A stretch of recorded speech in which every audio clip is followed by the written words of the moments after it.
안녕하십니까. 저는 서울과학기술대학교 데이터 사이언스학과 석사과정 이성수라고 합니다. 제가 오늘 발표할 논문은 문장 생성을 위한 트랜스포머 기반의 베리에이셔널 오토 인코더에 대한 논문입니다. 발표는 크게 네 가지 부분으로 이제 진행이 될 텐데요. 처음에 인트로덕션부터 논문에서 설명하고 있는 모델들, 그리고 논문에서 제안하고 있는 모델을 기반으로 실험을 한 것과 결론 순으로 이제 발표를 진행하려고 합니다. 논문의 내용을 좀 효과적으로 파악을 하기 위해서 먼저 백그라운드, 모티베이션, 펄포즈로 나누어서 설명을 드리도록 하겠습니다. 이 연구가 진행될 때쯤에는 베리에이셔널 오토 인코더라는 다른 많은 분야에서 좋은 성능을 내는 모델이 있었고, 생성 모델이 있었고, 또 자연어 처리 분야에서는 트랜스포머 기반의 모델들이 또 높은 성능을 달성을 하고 있는 시점이었습니다.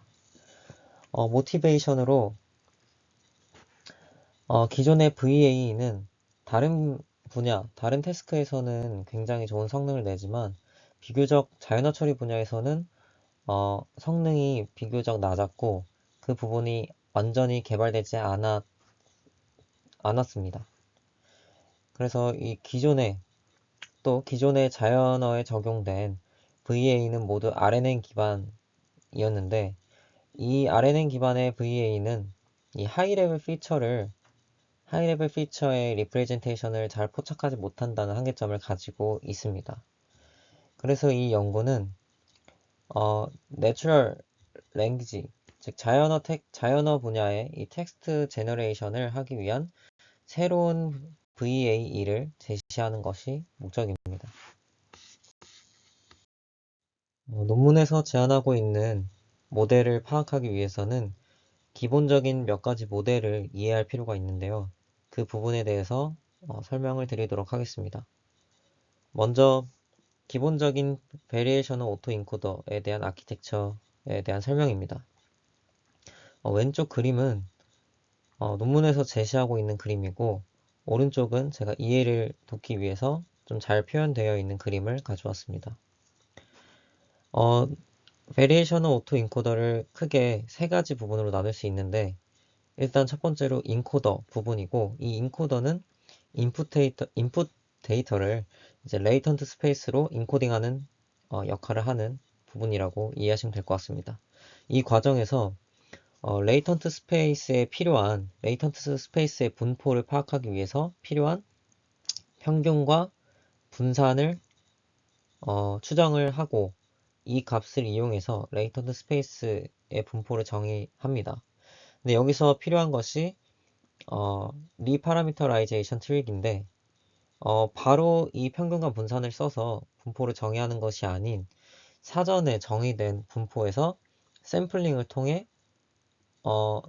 오차항을 샘플링을 하고 여기 이것을 추가해서 레이턴트 스페이스의 분포를 추정하게 됩니다. 이게 이제 베리에이셔널 오토 인코더의 좀 가장 핵심적인 특징이라고 볼 수 있는데요.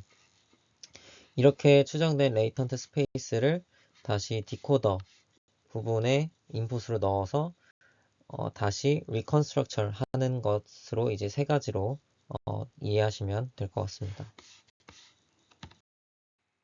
그렇다면 베리에이셔널 오토 인코더는 어떤 식으로 학습이 되는가에 대해서 설명을 드리도록 하겠습니다. 위에 보이는 식은 베리에이셔널 오토 인코더의 목적 함수라고 로스 값이라고 이해하시면 될 것 같은데 이 목적 함수는 두 가지 텀으로 이루어져 있습니다.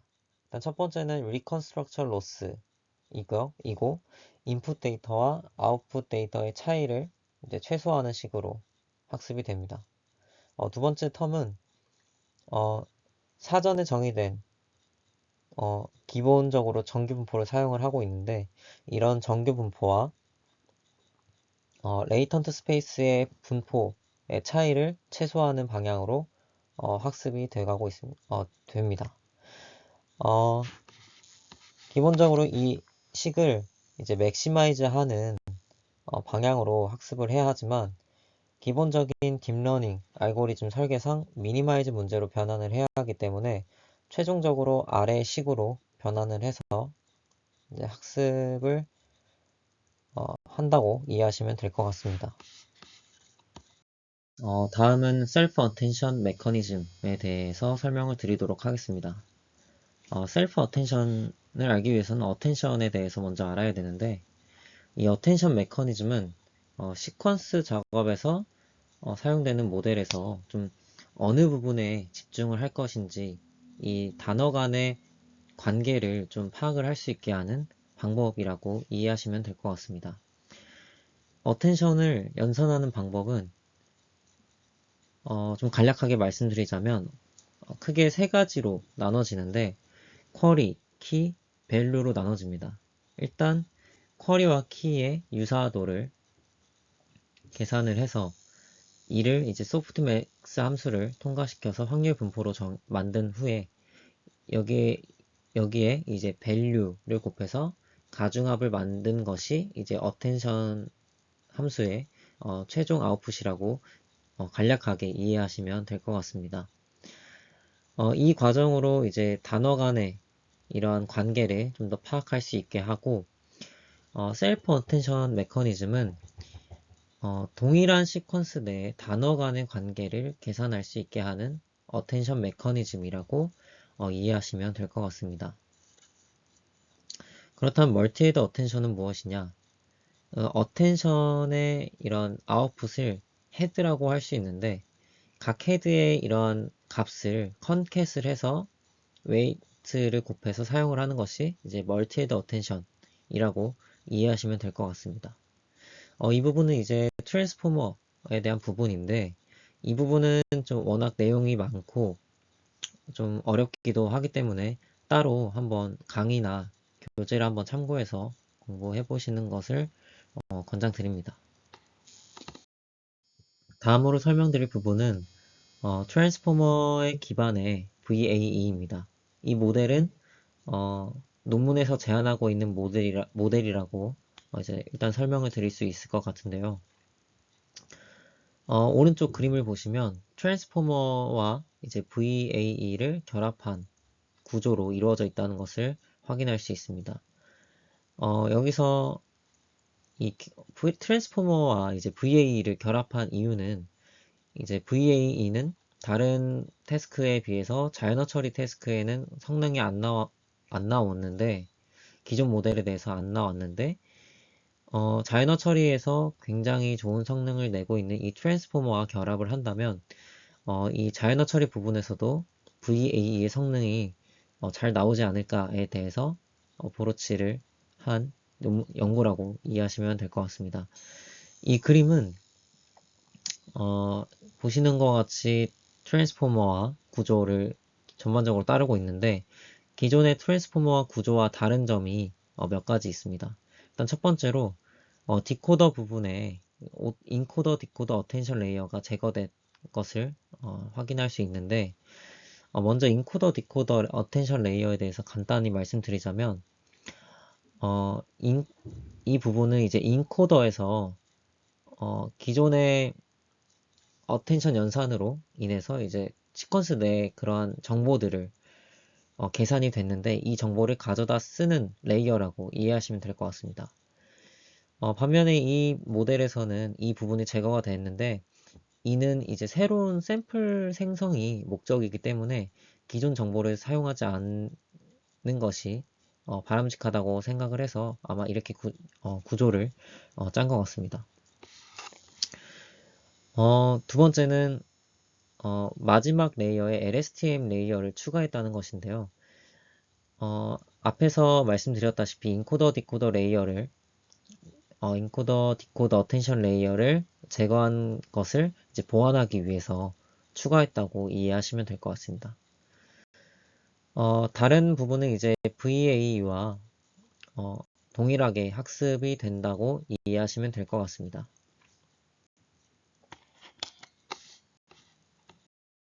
앞에서 설명드린 것처럼 트랜스포머와 VAE를 결합해서 모델을 구성을 했는데 마지막에 LSTM 레이어를 추가를 한 것으로 설명을 드렸습니다. 근데 이 부분은 이제 인코더, 디코더, 어텐션 레이어를 제거를 함을 이제 보완하기 위해서 추가를 했는데 여기서 학습 과정에서 문제가 발생을 하게 됩니다. 그 문제는 이제 KL 다이버전스가 0으로 빠르게 수렴한다는 문제인데 이것은 사전에 정의한 이 분포와 레이턴트 스페이스의 분포의 차이가 거의 없다는 것을 의미하고 있습니다. 그렇게 되면은 모델이 학습을 하는 데 있어서 KL 텀이 거의 0이 되고 리컨스트럭처 텀만 의존을 해서 학습이 진행되기 때문에 실제 데이터의 중요한 이런 변동성을 포착할 수가 없게 됩니다. 그래서 이러한 학습 과정을 겪은 이 모델은 결국 인코더 부분을 사용하지 않은 것이기 때문에 기본 모델로 돼야 한다라고 이해하시면 될 것 같습니다. 앞에서 설명드린 것처럼 KL 다이버전스가 0으로 빠르게 수렴한다는 이 문제를 해결하고자 이 논문에서는 두 가지 해결 방안을 적용을 하여 이 모델을 최적화를 했는데요. 일단 첫 번째는 KL-텀 어닐링이라는 방법입니다. 이 방법은 KL-텀에 가중치를 할당을 해서 KL-텀이 0으로 빠르게 수렴하는 것을 방지하는 방법이라고 이해하시면 될 것 같습니다. 아래의 식을 보시면 KL 다이버전스 텀 앞에 KL 웨이트가 곱해져 있는 것을 확인할 수 있고 이 방식으로 KL 다이버전스가 0으로 수렴하는 것을 서서히 서서히 수렴하게 하는 효과를 주게 됩니다. 다음으로 적용한 방법은 인풋 드롭 아웃입니다. 이 드롭 아웃에 대해서는 이제 다들 알고 계실 것이라고 이제 예상이 되는데요. 인풋 드롭 아웃은 인코더의 인풋 레이어에서 드롭 아웃을 적용한다는 것을 의미하고 이것을 하면 이제 모델을 좀 더 일반화시킬 수 있다는 효과를 가지게 됩니다. 그래서 이 방법을 통해서 이 디코더가 레이턴트 베리어블 Z에 더 의존하게 만든다는 것으로 이제 이해하시면 될 것 같습니다. 본 연구에서는 최종적으로 최적화까지 마친 이 모델을 가지고 실험을 진행을 하고 있는데요. 아래와 같은 실험 환경을 세팅을 해서 기존의 LSTM VAE라는 모델과 성능을 비교하고 있습니다. 이 그림은 KL 어닐링을 했을 때와 안 했을 때를 비교하여 나타낸 그림이라고 이해하시면 될 것 같습니다. 일단 우선 왼쪽은 학습이 되면서 KL 웨이트가 증가한다는 것을 보여주는 그림이고 오른쪽은 KL 어닐링을 했을 때와 안 했을 때를 나타낸 그림이라고 이해하시면 될 것 같습니다. 빨간색 선처럼 일단 KL 어닐링을 안 했을 때는 KL 로스가 바로 이제 0으로 수렴하는 것을 이제 볼 수가 있는데요. 기존의 문제가 이 KL 로스가 0으로 빠르게 수렴한다는 이러한 문제점이었는데 KL 어닐링을 진행을 했을 때는 이러한 문제점이 해결이 되는 것을 볼 수 있습니다. 이 그림은 LSTM VAU와 논문에서 제안하고 있는 모델의 성능을 이제 비교한 그림이라고 이해하시면 될 것 같습니다. 파란색이 논문에서 제안하고 있는 모델이고 빨간색이 이제 LSTM VAE의 모델의 성능인데 토탈 로스가 논문에서 제안하고 있는 이 트랜스포머와 VA를 결합한 이 모델이 더 빠르게 로스 값이 감소하는 것을 볼 수 있고 감소하는 것뿐만 아니라 이 로스 값이 잘 유지가 되는 것을 볼 수 있습니다. 이 앞에 표는 이 기존의 모델과 트랜스포머 베이스드 VAE의 로스 값을 측정을 해서 정리한 표인데요. 이 엘보를 이제 전체 로스로 보시면 되는데, 전체 로스는 논문에서 제한된 모델이 더 작은 것을 확인할 수 있었고, 이 리컨스트럭처 로스도 이제 제한된 모델이 더 작은 것을 확인할 수 있습니다. 반면에 이 KL 텀은 논문에서 제한된 모델이 더 크게 측정이 되었는데, 이것의 의미는 KL, LSTM 레이어를 사용을 했을 때 발생하는 이 KL 다이버전스가 0으로 빠르게 수렴하는 이 문제를 해결하기 위해서 KL 어닐링과 인풋 드롭 아웃을 이제 하여 모델을 이제 최적화를 했는데, 이를 함으로써 좀 더 인코더를 통해 추정된 이 레이턴트 스페이스의 분포를 좀 더 반영을 해서 이 디코더가 잘 생성을 한다라고 이해하시면 될 것 같습니다.